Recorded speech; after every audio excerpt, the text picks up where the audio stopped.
This is KVUE News Daybreak. President Donald Trump's main tool for communicating with the public is Twitter. The tweet he posted overnight that's raising some questions.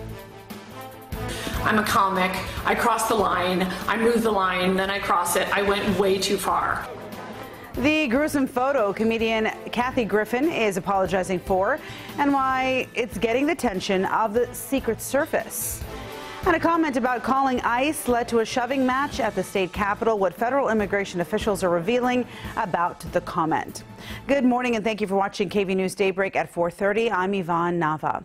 Well, let's get a look at what we're tracking with Storm Team meteorologist Erica Lopez. All right, Yvonne. Well, the rain chances continue today and for the next several days. This morning, we're yet again waking up to temperatures near 70 degrees. Right now, 72 at Camp Mabry, 68 for ABIA. Dew points still in the mid to upper 60s. So expect the dew points and those warmer temperatures to stick around for several days. Here's what we're tracking right now across the viewing area. Coolest spot across the hill country, 63 degrees right now. In Mason, a degree cooler for Fredericksburg at 62 degrees. Your rush hour forecast, this is what we're tracking. Spotty rain chances this morning. Don't be alarmed by that. Temperatures in the 70s, warming up into the mid to upper 80s.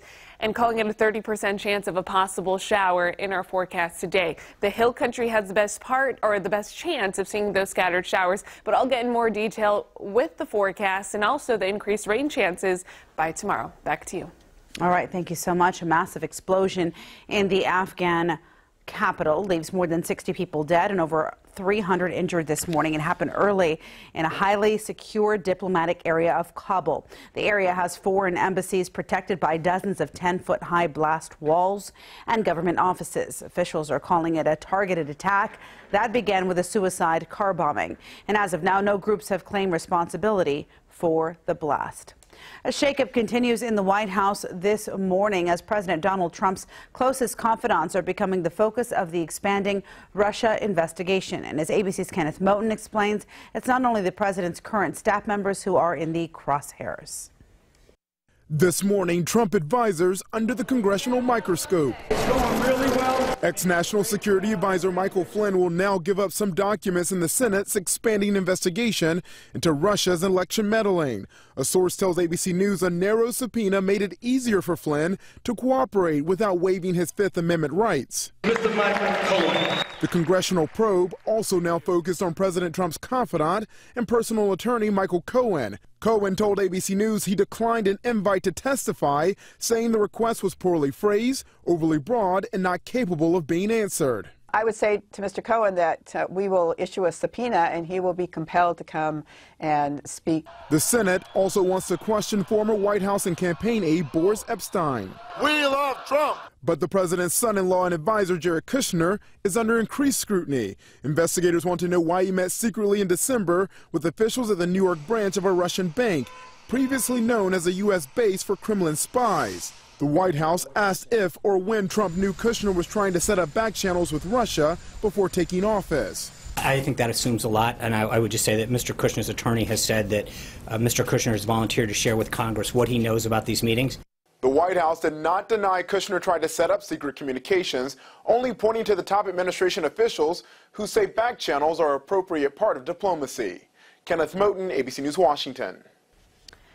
Meanwhile, President Trump is raising security concerns this morning for allegedly giving out his personal cell phone number to world leaders. Several reports, including one from the Washington Post, say the president has urged leaders of Canada and Mexico to call him directly. The unusual move breaks diplomatic protocol and is raising concerns, as we mentioned, about security. The White House and those world leaders have not responded to the claims yet. Well, one of President Trump's favorite ways to communicate with the public is through, we know, Twitter. But a tweet posted overnight has some people, I don't know, scratching their heads this morning. They're confused. President Trump tweeted, quote, "Despite the constant negative press, convy." That is the entirety of the tweet. Well, it's not clear what he meant by convy, but it is not a word in the dictionary, so many are assuming that it was a typo. Perhaps he meant coverage. We're not sure. The tweet immediately went viral with the word covey trending on Twitter and Facebook this morning. I understand how it offends people. It wasn't funny. I get it. I've made a lot of mistakes in my career. I will continue. I asked your forgiveness. I begged for your forgiveness. I went too far. I made a mistake and I was wrong. That's comedian Kathy Griffin issuing an apology to the world this morning for sharing a photo of her holding a mocked, bloody, decapitated head of President Trump. We are unable to show the photo due to its graphic content, obviously. The Secret Service says they have an intelligence division that monitors social media threats. However, they have not mentioned Griffin by name. And daughter of Bill and Hillary Clinton, Chelsea, well, she took to social media herself.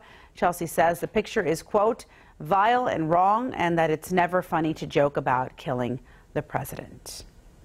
Happening today, Texas Governor Greg Abbott is expected to sign several bills that aim to reform the state's child welfare system. Abbott will be looking over House Bills 4, 5, and 7 and Senate Bill 11 today. By signing these bills into laws, Child Protective Services will now be able to place more children with relatives, have greater flexibility to address issues, and move towards a community-based system.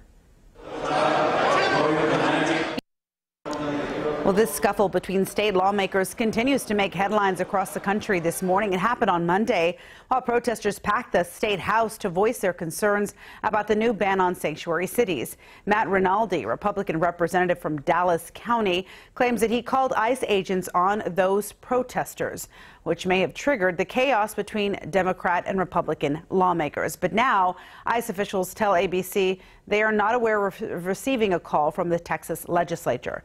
Now, protests are off limits to ICE agents because they're covered by the sensitive location policy. And that viral video of the scuffle on the House floor is continuing to get mixed reactions from the community. I'm not surprised. Honestly, it's kind of nice to see some excitement and some passion about something. The best thing you can say about it is it was the last day and they're not here staring at each other again. A representative from San Antonio is now accusing the man who called ICE agents of making physical threats on the House floor. Officials say none of those threats were carried out. For the full video of that scuffle from start to finish, log on to our website, KVUE.com. And officials at Seton Healthcare are working to protect their patients' information after they discovered suspicious activity within their computer network. Seton has shut down 3,600 devices to protect patient and hospital data from a virus. Operations should be back to normal by tonight. Well, the internet is filled with do-it-yourself or DIY project ideas. I'm always looking at those. But one video that's gone viral teaches people how to do their own tattoos at home. And as you can imagine, it's posing serious health risks. Sharon Coe explains why this could be dangerous. DIY stick and poke. The video shows a list of ingredients you likely have at home, including tools to make a tattoo needle. Then have at it, dip and poke. While this appears fun and easy, the technique is troubling for parents like Taylor Ennis, who is also the manager at Doomsday Tattoo. That A, it's a video going viral online, and B, the amount of views. Kids could just be doing this, on each other with literally no idea the risks. Because unlike your home, a tattoo parlor is regulated by the state.